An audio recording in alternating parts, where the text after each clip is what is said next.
I pull up in that black on black, smoke a kill. Victory lap. That's all I'm trying to do. Hustle and motivate. Build the wall around Dallas Cowboy fans. We don't like them. No, come down. Pac was highly intelligent, but in our culture, street culture, especially in his generation, intelligence was viewed as a form of weakness.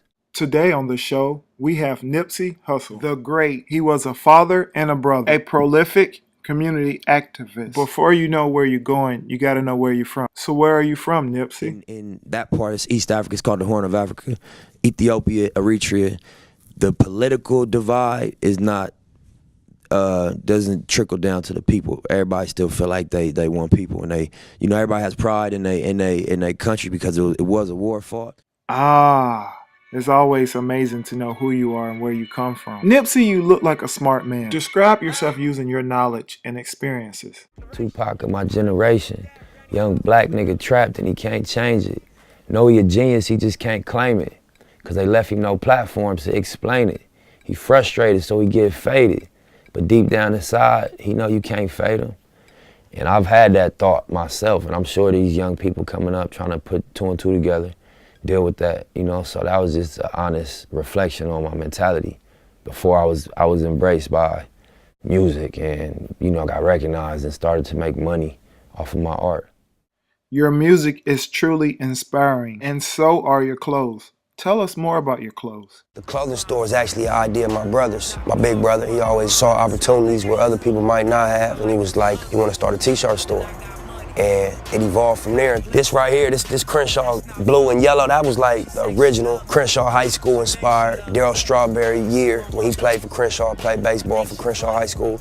And my brother just took it and ran with it and made every color you see here. Then we did the 1991 Crenshaw, which is the block letter. I don't know if you can see that, it's on the back of my hat too. You know what I'm saying? But that's inspired by a scene from Boys in the Hood, the movie. People really connected to the Crenshaw logo type, and we just put it on beanies, t-shirts, hats, women's, children's, just fly shit that we would wear. Put like this right here, Pepsi. If you ain't noticed, I'm getting better, so. You know, the goal is to create a bridge between the inner cities and Silicon Valley, and especially it's important in LA because that's an hour away.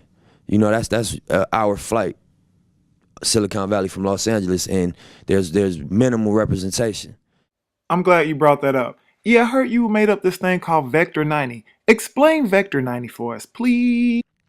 It's basically an inner city co-work space, and in the bottom half is a science, technology, engineering, and math center, which is basically the skill set you need to go into Silicon Valley. And the top level is a co-work space for any inner city entrepreneurs. So kind of like WeWorks, where you can go rent an office space. It's a shared space. You have a desk, you got phone. Yeah, you know, and it's also a synergy of creators because while you at the coffee table, you might run into somebody that does something that you don't do, build relationships. So this life we have, it's all about teamwork. You're only as strong as your weakest link. Pepsi, whether you call me or not, I understand one thing. All I have to do is hustle and motivate. Woo! Pull up and motor cash. I got a show today. That's all I'm trying to do. Hustle and motivate. We'll eat with our family. The schools are let out at 12 o'clock to 3 p.m. every day. Only thing open in the city from that time is restaurants. And it took me a while to understand why that was important. I'm just thinking, okay, this is the custom and how I go, but I realized during that time, you talk to your family every day. How's your day going? Oh, it's cool, I got into it at school, you know, or everything going good, but you check in every day with your family. And it's kind of like a midday reset. You know what I mean? And you sit around the table and eat, and I realized we don't do that. We don't eat it as a family that much. Holidays we do out here, but I realized, damn, that's where the bond takes place, over the food, breaking bread with your family. You know, and even outside of that, just being in a place where you know these customs have been going on for thousands of years. Us as black people in America, this is new. Even other races in America, it's only been, what, 400, 500 years? How long America been established? Yeah, about so that. This is a relatively new culture we all are participating in.